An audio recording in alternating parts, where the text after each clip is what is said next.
ఇవాళ నుంచి బోధనేతర విధులను ఉపాధ్యాయులు బహిష్కరించనున్నారు. ఇప్పటికే జిల్లా కలెక్టర్లు డిఈఓలకు ఉపాధ్యాయులు వినతి పత్రాలు కూడా ఇచ్చారు. పోరుబాట కార్యాచరణలో భాగంగా ఈ ఫ్యాప్టో తొలి నిర్ణయం బోధనేతర విధులతో పాటుగా విద్యాశక్తి కార్యక్రమాలను కూడా బహిష్కరిస్తున్నట్లుగా ప్రకటించారు. గూగుల్ షీట్ సమాచారం పంపటం, ఆన్లైన్ సమావేశాల వంటి బోధనేతర పనులు ఇకపై చేసేది లేదని టీచర్స్ తేల్చి చెప్పారు. 7వ తేదీన విజయవాడలో మహాధర్నా చేపట్టి పోరుబాట కార్యాచరణ ప్రకటించారు.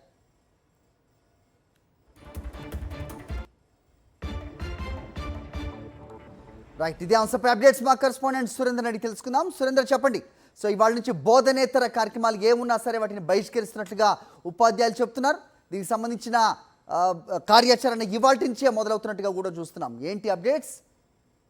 హరి, బోధనేతర పనులన్నింటినీ కూడా బహిష్కరిస్తున్నట్టు టీచర్స్ అసోసియేషన్ ప్రకటించింది. ఫ్యాప్టో ఆధ్వర్యంలో ఈ నిర్ణయాన్ని తీసుకున్నారు. 7వ తారీఖున విజయవాడలో భారీ ధర్నాని పెట్టారు. వారి కార్యాచరణ కూడా ప్రకటించిన పరిస్థితి కనిపిస్తుంది. అయితే బోధన కంటే కూడా బోధనేతర పనులు ఎక్కువ ప్రెజర్ చూపిస్తున్నాయి ఉపాధ్యాయుల మీద అనేది వాళ్ళు ఇప్పటి నుంచి అడుగుతున్నారు. దాన్ని తగ్గించాలంటూ కూడా ప్రభుత్వాన్ని విజ్ఞప్తి చేస్తున్నారు. కానీ ప్రభుత్వం అక్కడ పట్టించుకోవట్లేదు. అయితే దీని మీద ఈ రోజు నుంచి కార్యాచరణకు పిలిపించిన నేపథ్యం అయితే కనిపిస్తుంది. మనతో పాటు యూటీఎఫ్ రాష్ట్ర కార్యదర్శి కిషోర్ ఉన్నారు. ఆయనతో మాట్లాడుతూ, సరే ఏంటి బోధనేతర పదవులు ఎటువంటి బోధనేతర పద్ధతులు ఉన్నాయి, మీరు ప్రభుత్వానికి ఎందుకు అల్టిమేటం జారీ చేయాల్సి వచ్చింది?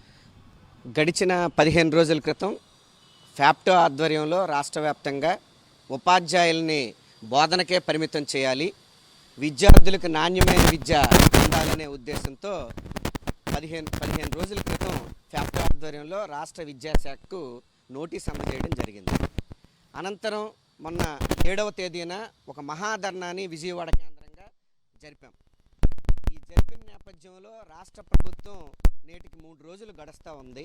ఈ 3 రోజుల్లో విద్యాశాఖ నుంచి ఎటువంటి బోధనేతర కార్యక్రమాలని మినహాయింపు చేస్తున్నట్టు ఉత్తర్వులు రాని నేపథ్యంలో నేటి 10వ తేదీ నుంచి రాష్ట్ర వ్యాప్తంగా అన్ని పాఠశాలల్లో బోధనేతర కార్యక్రమాలని మేము విరమించాలని చెప్పి ఒక బోధనకే పరిమితమై ఉండే ఉపాధ్యాయుల హాజరు కావచ్చు, విద్యార్థుల హాజరు కావచ్చు, అలాగే మధ్యాహ్న భోజనం మినహా ఏ ఒక్క బోధనేతర కార్యక్రమాన్ని ఈ రోజు నుంచి చేపట్టమని చెప్పి ఈ రాష్ట్ర ప్రభుత్వానికి హెచ్చరిస్తున్నాం. విద్యా సంవత్సరం ప్రారంభమై నేటికి సుమారు 4 నెలలు కావస్తుంది. ఈ 4 నెలల్లో మొదటి వారం రోజులు యోగాంధ్ర కావచ్చు, తర్వాత మెగా పీటీఎంని ఒక ఈవెంట్గా గిన్నీస్ బుక్ రికార్డుల్లో ఎక్కే నేపథ్యంలో 15 రోజులు మెగా పీటీఎం కావచ్చు, అలానే ప్రతిదీ రోజు స్వచ్ఛాంధ్ర కావచ్చు, కర్మయోగి కావచ్చు. మేము పిల్లలకి పరీక్షలు పెట్టి ఆఫ్లైన్లో మార్కులు నమోదు చేయడం మా బాధ్యత.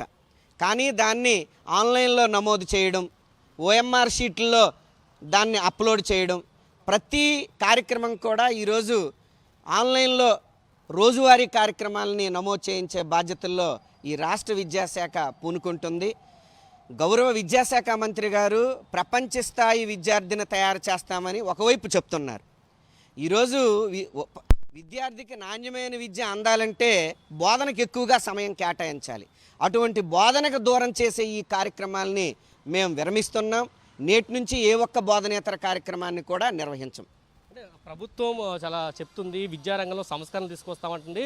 దానిలో భాగంగానే కొన్ని ఇబ్బందులు ఉన్న ఉపాధ్యాయులు ఈ పనులు చేయాలంటూ కూడా చెప్తుంది. విద్యారంగంలో సంస్కరణలు మంచిదైతే ఖచ్చితంగా ఆహ్వానిస్తున్నాం. చాలామంది మా విద్యార్థులు ఉపాధ్యాయులు చాలా కష్టపడి ఎక్కువ సమయం బోధనకు కేటాయిస్తున్నారు. కానీ ఇతరత్ర ఆన్లైన్ అప్లోడ్ కావచ్చు, స్వచ్ఛాంధ్ర కావచ్చు, కర్మయోగి పేరుతో కావచ్చు, అలాగే నెలవారీ ప్రతి కార్యక్రమం ఒక 30 రకాల యాప్లు, ఈ యాప్లను పెట్టి ప్రతిదాన్ని కూడా ఆన్లైన్లో అప్లోడ్ చేయడం అనేది చాలా విద్యకు దూరం చేసే కార్యక్రమం. కాబట్టి ఇటువంటి కార్యక్రమాలని మేము సహించేది లేదు. గతంలో ఏదైతే బోధనకి ఇబ్బంది కలిగించే యాప్లని రద్దు చేస్తామని చెప్పారో ఆ యాప్లు రెట్టింపు అయ్యాయి తప్ప కానీ ఈరోజు యాప్లు కుదింపు ఎక్కడ జరిగే పరిస్థితి అనేది లేదు. ఇదే చెప్తున్నారు, యాప్ల సంఖ్య గణనీయంగా పెరిగింది, బోధనకి సమయం తగ్గిపోతుంది. ఇదేనా విద్యారంగంలో తీసుకొచ్చే సంస్కరణలు? ఖచ్చితంగా బోధనేతర పనులన్నింటినీ కూడా ఈరోజు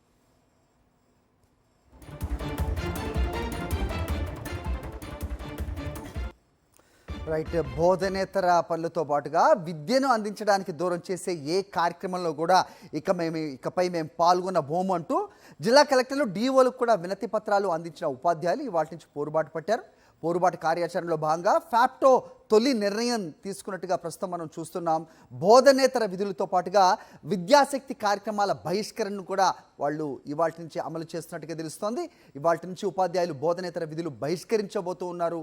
సో విద్యను అందించే కార్యక్రమం తప్ప మిగతా ఏ కార్యక్రమాల్లో మేము పాల్గొనబోమంటూ, అలాగే ఈ యాప్లు ఏవైతే ఉన్నాయో అవి తగ్గిస్తామని హామీ ఇచ్చిన వాళ్ళు వాటిని రెట్టింపు చేశారు. కానీ సో ఇలాంటి యాప్లతోటి విద్యకు దూరం చేసే పని తప్ప ఇంకే ప్రయోజనం ఉండదు అనేది వాళ్ళు ఖచ్చితంగా భావిస్తున్నట్టుగా ఈ ఫ్యాప్టో కార్యాచరణని ఇవాళ ప్రకటించడం మనం చూస్తున్నాం.